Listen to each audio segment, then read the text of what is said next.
Hi everyone, welcome to JK Exam Trackers, and this is part 2 of the MCQs related to court knowledge. So let's get started without wasting any time. The first question before you is, which is the highest court in India? India का सबसे highest court कौन सा है? Very easy answer. So the correct answer is Supreme Court. मैं यहाँ पे आपको जो आंसर्स है वो जल्दी बताऊंगी, लेकिन what you can do on your part, जब मैं ये क्वेश्चन रीड कर लूं उसके बाद आप वीडियो पॉज करें, खुद कोशिश करें सॉल्व करने की, देन वीडियो को वापस से प्ले करके आंसर देख लीजिए, ठीक है। Second question is, under which article of the Indian constitution is the supreme court establish. पूछा ये जा रहा है कि इंडियन कॉन्स्टिट्यूशन का ऐसा कौन सा आर्टिकल है जो ये कहता है कि इंडिया में सुप्रीम कोर्ट एस्टैब्लिश किया जाएगा। सो the correct answer is option A, article 124 of the Indian constitution.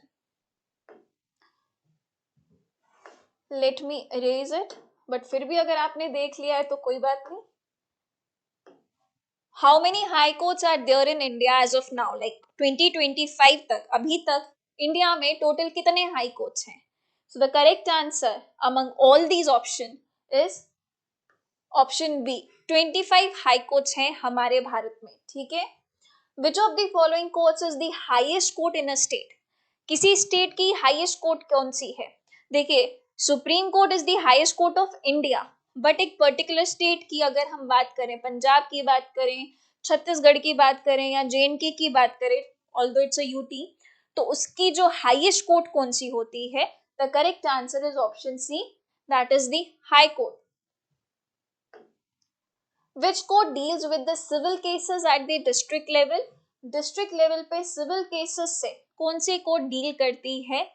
The correct answer for you here is option B, district courts. I think part 1 में आई हैव टोल्ड यू और अच्छे से मैंने explain किया था कि जब क्रिमिनल केसेस से डिस्ट्रिक्ट लेवल पे जो कोर्ट डील करती है उसका क्या नाम है।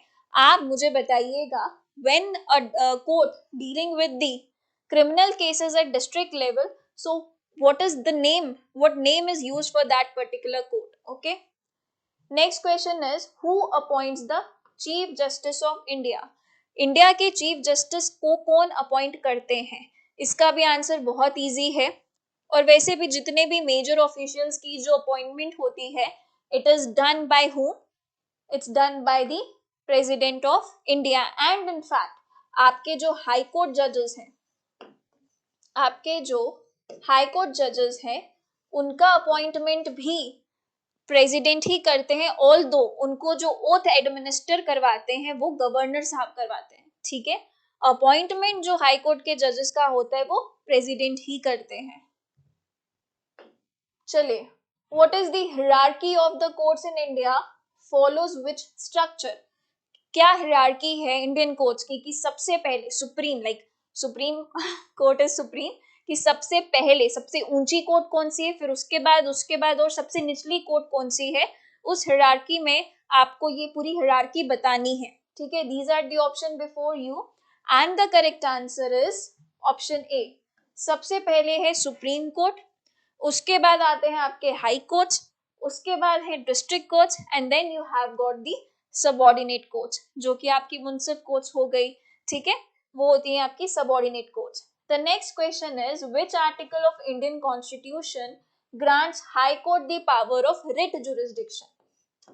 देखिए, रिट जुरिस्डिक्शन, कुछ रिट्स हैं आपकी, 5 तरीके की रिट्स होती हैं, हेबियस कॉर्पस, सर्शियरी, प्रोहिबिशन, को वारंटो, ठीक है। ये कुछ 5 तरीके की आपकी रिट्स हैं, ठीक है। इन रिट्स में actually it is the order of the court, ठीक है। जैसे हेबियस कॉर्पस अगर कोई रिट फाइल करता है, इट मींस कि you have to produce the body, means आपको इस व्यक्ति को कोर्ट के सामने लाना, ये कोर्ट का क्या है, ऑर्डर होता है, ठीक है। तो writ is something, writ is what, it is the order of the court. अब जो रिट जुरिस्डिक्शन है हाई कोर्ट की, वो किस आर्टिकल में है कि हाई कोर्ट जो है ये रिट्स जो है इशू कर सकता है, ये जो पावर है हाई कोर्ट की उसको किस आर्टिकल में दिया गया है? So the correct answer is article 226। वहीं पे सुप्रीम कोर्ट को ये पावर दी गई है under article 32, okay. The district court functions under the district supervision of which authority? जो आपके डिस्ट्रिक्ट कोर्ट्स हैं उसके ऊपर सीसीटीवी की तरह नजरें किसकी होती हैं? ठीक है, तो डिस्ट्रिक्ट कोर्ट्स की जो सीसीटीवी कैमरास है ना, समझ लीजिए, या नजरें हैं, सुपरवाइज जो किया जाता है डिस्ट्रिक्ट कोर्ट्स को, it is by the correct answer is high court. High court जो है सुपरवाइज करता है आपके डिस्ट्रिक्ट कोर्ट्स को। ठीक है, चलिए, lowest level of judiciary in India, सबसे लोएस्ट लेवल पे, सबसे हाईएस्ट लेवल पे we know it's a supreme court. Lowest level पे क्या है? Very easy, the correct answer is subordinate courts. ठीक है, चलिए, who is responsible for maintaining the court files and ensuring their safety?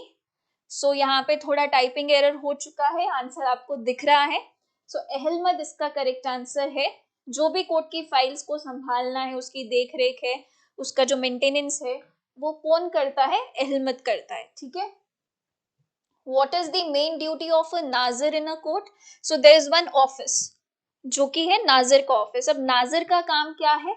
नाजिर का काम है, these are the options before you, the correct answer is handling financial matters। तो जैसे कि मान लीजिए कोर्ट ने कहा किसी पार्टी को कि आपको मतलब इस पार्टी को आपको देने हैं 50,000 रुपए, और आप ये 50,000 रुपए पहले कोर्ट में डिपॉजिट करवाइए, हम इस जो पार्टी को है 50,000 हमारे थ्रू होते हुए दिया जाएगा। ठीक है, so what I am trying to say here is, दो पार्टीज हैं। ठीक है, कोर्ट ने कहा मुझे कि आपको इस पार्टी को कितने 50,000 रुपए देने हैं।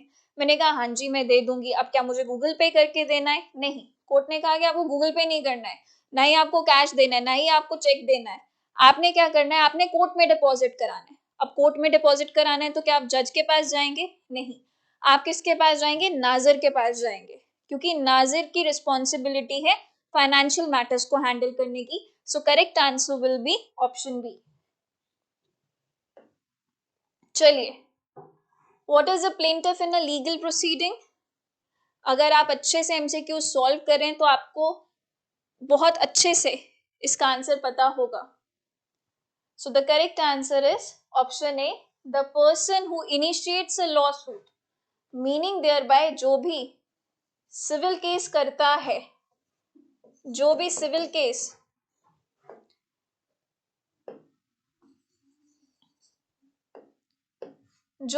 केस फाइल करता है वो कौन कहलाता है? उसका नाम हमने क्या नाम दिया है उसको? प्लेंटिफ। ठीक है, because he is filing a plaint.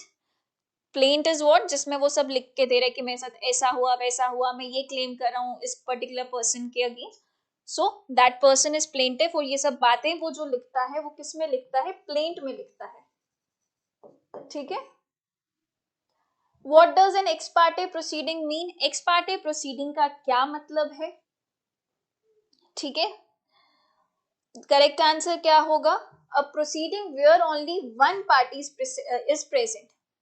देखिए, एक केस इंस्टीट्यूट हुआ कोर्ट में, तो एक पार्टी आ रही है रेगुलरली, बट जो दूसरी पार्टी है वो कोर्ट के सामने नहीं आ रही, डिस्पाइट ऑफ द फैक्ट कि टाइम एंड अगेन कोर्ट से समन्स इशू किए गए हैं, टाइम एंड अगेन उसे बुलाया गया है, फिर भी वो कोर्ट के सामने नहीं आ रहा। तो ऐसे में कोर्ट क्या करती है? कोर्ट कहती है कि अब मुझे एक्स पार्टे प्रोसीडिंग चलानी है। ठीक है, दूसरी पार्टी को वो क्या कर देती है? एक्स पार्टे सेट कर देती है।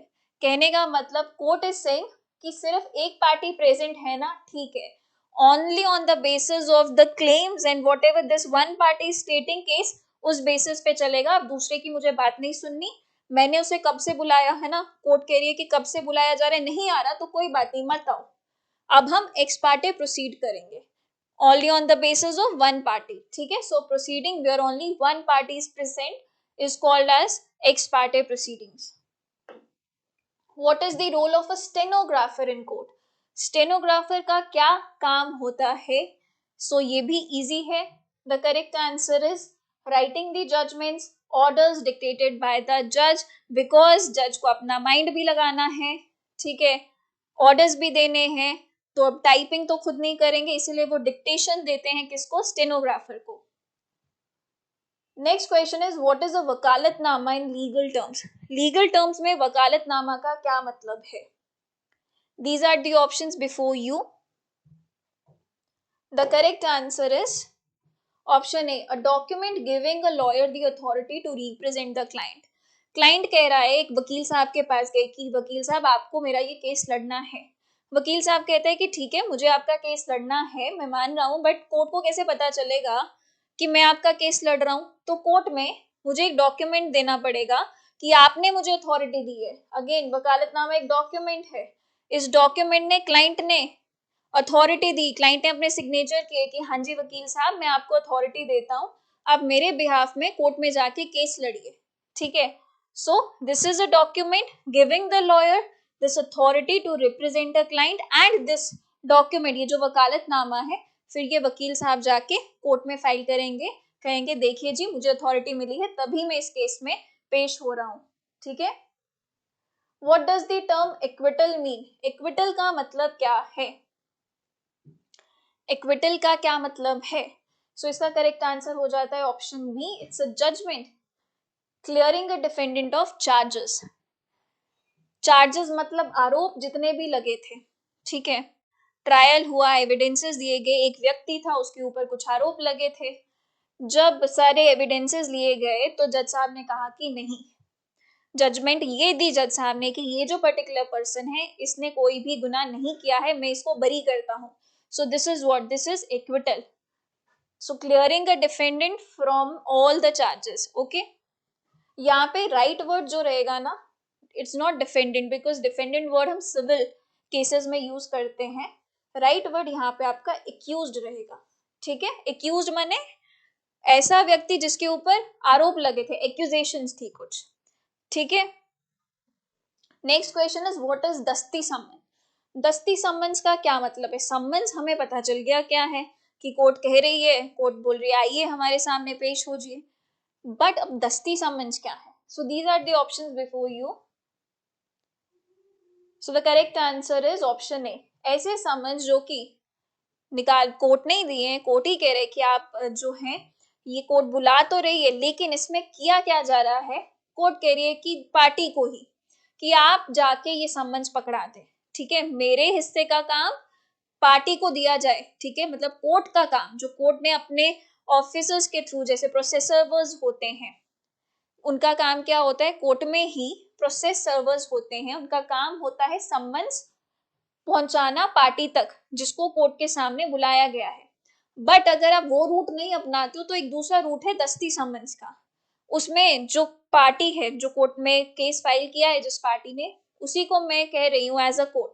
ठीक है, आई एम अ कोर्ट और मैं कह रही हूँ पार्टी को कि आप जो है ये सम्मन्स दे दीजिएगा. ठीक है, सो वो जो सम्मन्स होते हैं वो दस्ती सम्मन्स कहलाते हैं, where a summon directly handed to the party for its delivery, की आप इसको जाके क्या कीजिए, डिलीवर कीजिए. I hope it's clear. What does perjury refer to in court proceedings? Perjury का क्या मतलब होता है? पर्जरी का मतलब है यहाँ पर option A, lying under oath. देखिए, आपने एफिडेविट सुना होगा, है ना, एफिडेविट वर्ड बहुत बार सुना होगा. एफिडेविट इज एक्चुअली समथिंग कि आप राइटिंग में ओथ दे रहे हो. ठीक है, आप बोल रहे हो कि जो जो यहाँ पे चीजें मेंशन है, मैं ओथ पे ये कह रहा हूं कि ये चीजें सब सच हैं. ठीक है, अब ये जो चीज उसने कह दी एफिडेविट में, अगर वो कल को झूठ निकले तो व्हाट डज इट मीन, कि उसने ओथ पे झूठ बोला. और इसी चीज को, ओथ पे झूठ बोलने को ही पर्जरी कहते हैं. So perjury is an offence. ठीक है, when you lie under oath then it becomes an offence, and offence का नाम है perjury. Okay, what is the function of the reader in a court? Reader का क्या काम होता है कोर्ट में? These are the options before you and the correct answer is option A, assisting the judge and managing the attendance of the parties. Okay, court को assist करना, जज साहब को असिस्ट करना, पार्टीज को अटेंड करना, उनकी मतलब कि ये डेट पड़ी है, नेक्स्ट ऐसा है, ये जो ओवरऑल जो मैनेज किया जाता है वो कौन करता है, रीडर साहब करते हैं. ठीक है, चलिए, what is the term for a जज formal decision in a case? जब जज साहब एक फॉर्मल डिसीजन दे देते हैं उसको क्या कहा जाता है? So the formal decision of a जज is called very easy judgment. Okay, next question, what is the difference between a hearing and a motion? Hearing के बीच में और एक मोशन के बीच में क्या अंतर है? These are the options and the correct answer is a motion is a request. Motion है रिक्वेस्ट, जबकि हियरिंग क्या है? It is a court session to decide on it. ठीक है, कोर्ट जो है वो बुला रही है और सुन रही है आपकी बात, that is hearing. Motion is a request, जो कि पार्टी मूव करती है, कोई मोशन मूव करना है, so that motion is a request and hearing is a court session to decide on it. ठीक है, चलो, what is a suit in legal proceeding? Again very easy, we have discussed it now n number of times. So what is the correct answer? The correct answer is option B. It is a civil action brought by one party against another in the courts of law. Okay, civil action, कोई अगर civil action लिया गया है, किसी एक party ने file किया है सिविल केस किसी दूसरे के अगेंस्ट, तो उसको क्या बोलते हैं? सूट बोलते हैं. Okay, Which of the following legal document is not used to initiate a civil action? Civil action initiate करने के लिए कौन सा डॉक्यूमेंट यूज नहीं किया जाता? मैंने आपको बताया था कि प्लेंटिफ का नाम ही कहां से आया है? प्लेंट से. तो प्लेंट क्या है? प्लेंट आप फाइल करोगे कोर्ट में तभी एक सिविल सूट जो है स्टार्ट होगा, क्योंकि उस प्लेंट में आपने सब कुछ लिखा है कि मेरे साथ ऐसा हुआ, मेरी प्रॉपर्टी के ऊपर कब्जा कर दिया गया, और what ever grievances you have, तो वो किस में लिखे जाते हैं? प्लेंट में. और प्लेंट को फाइल करके कोर्ट में एक सिविल जो सूट है वो इनिशिएट होता है, एक सिविल सूट स्टार्ट होता है. ठीक है, रिट भी आपका क्या आ जाता है किस वे में? It's actually also a request. आप कोर्ट को करो कि मेरे को ये रिलीफ आपसे चाहिए. But affidavit is not something जिसके बेसिस पे कोई केस स्टार्ट हो. Affidavit is just something you are stating on oath. आप कोई चीज ओथ पे कह रहे हो, आप इसमें कुछ क्लेम नहीं कर रहे, कुछ कोर्ट से मांग नहीं रहे हो, आप सिर्फ कुछ स्टेटमेंट दे रहे हो ऑन ओथ, वो एफिडेविट है. तो एफिडेविट के बेसिस पे कभी भी कोई केस जो है वो फाइल नहीं किया जा सकता. ठीक है, so the correct answer is affidavit, क्योंकि हमसे पूछा जा रहा है कि इनमें से ऐसा कौन सा डॉक्यूमेंट है जिसको use which is not use to initiate a case. Okay, चलो, which court typically hears the appeal? ऐसी कौन सी कोर्ट है जो अपील सुनती है? तो यहां से नाम से ही पता चल जाएगा कि ऐसी कौन सी कोर्ट है. Correct answer is appellate court. Okay, what happens if someone ignores a subpoena? तो सबपीना, जब subpoena is actually the calling of the court, और कोर्ट के ऑर्डर को, ठीक है, कोई अगर नहीं मानता या इग्नोर करता है, डिसओबे करता है, इग्नोर करता है या उसको कंप्लाई नहीं करता, तो क्या होता है? कोर्ट का ऑर्डर था, आपने नहीं माना, so what will happen now? So एक प्रोसीडिंग स्टार्ट होती है जिसको बोला जाता है कंटेम्प्ट ऑफ कोर्ट. ठीक है, contempt of court proceeding start हो गई उस व्यक्ति के अगेंस्ट जिसने कोर्ट की बात नहीं मानी, नहीं सुनी. ठीक है, correct answer is option A. Who are the legal heirs? Legal heirs कौन होते हैं? तो लीगल एयर्स आपके आएंगे, दीज आर दी ऑप्शंस, पढ़ लो एक बारी. करेक्ट आंसर है people legally entitled to inherit the property from a deceased person. यहाँ पे डिसीज्ड पर्सन मतलब a person who got died. ठीक है, और a dead person you can say, और you also can say that who died. ऐसा व्यक्ति जो मर चुका है, अब उसकी जो प्रॉपर्टी है किसको जाएगी? कौन उसकी प्रॉपर्टी को इनहेरिट करेगा?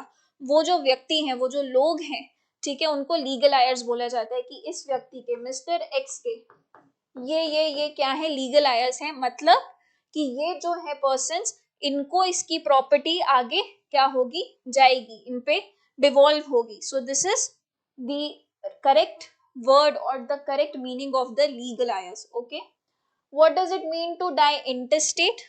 Intestate मरने का मतलब क्या है? It means somebody has died without making a will. We have discussed it earlier as well. So the correct answer is to die without making a will. What is the cross examination in legal proceeding में? cross examination का मतलब क्या है? cross examination, cross करना. ठीक है, it means कि witness को एग्जामिन किया जा रहा है बाय द अपोजिंग पार्टी. ठीक है, मैंने विटनेस लाया, मतलब मेरे फेवर में मैंने एक विटनेस लाया, अब जो ऑपोजिट पार्टी होगी, ऑपोजिट पार्टी के वकील को पूरा पूरा अधिकार है कि वो मेरे विटनेस को क्रॉस कर सके, कहते हैं ना हम क्रॉस चेक करते हैं। So cross examination is the examination of the witness by the opposing party so as to do what, कि उससे वो कुछ सच्चाइयां निकलवा सके, ठीक है। What is a decree in legal terms में डिक्री क्या होती है? These are the options before you, options पढ़ लीजिए if it's not visible. So the correct answer for this will be, it's a formal order of the court that conclusively resolves the issues in a case. So there is one thing, judgment. Judgment is also the formal order, and there is another thing, decree. अब judgement और decree में आप बस इतना सा फर्क समझे कि पहले केस में जजमेंट आती है, ठीक है, उस जजमेंट में पूरे फैक्ट्स क्या थे केस के, क्या आर्ग्यूमेंट्स दिए गए और दोनों पार्टीज के द्वारा, उसके बाद क्या लीगल पोजीशन है और क्या फैसला है, वो सब जजमेंट में होते हैं। तो जजमेंट एक बहुत बड़ा डॉक्यूमेंट, डिटेल्ड डॉक्यूमेंट समझ लीजिए, ठीक है। उसकी छोटी वर्जन या छोटा फॉर्म, ब्रीफ, जहां पे दिया गया कि हाँ जी ये मसला है, ये डिसीजन आया है बिल्कुल ब्रीफ में जो लिख दिया गया, that is the decree. So it is a formal order, conclusively conclusion draw कर दिया कि भाई ये है, ये मेरा फैसला है। तो कंक्लूसिवली जहां पे कोई ऑर्डर जो है जो कंक्लूसिवली रिजॉल्व कर रहा है, डिसाइड कर रहा है इश्यूज को, उसको डिक्री कहते हैं, ठीक है। So that is it for today's class and thank you so much.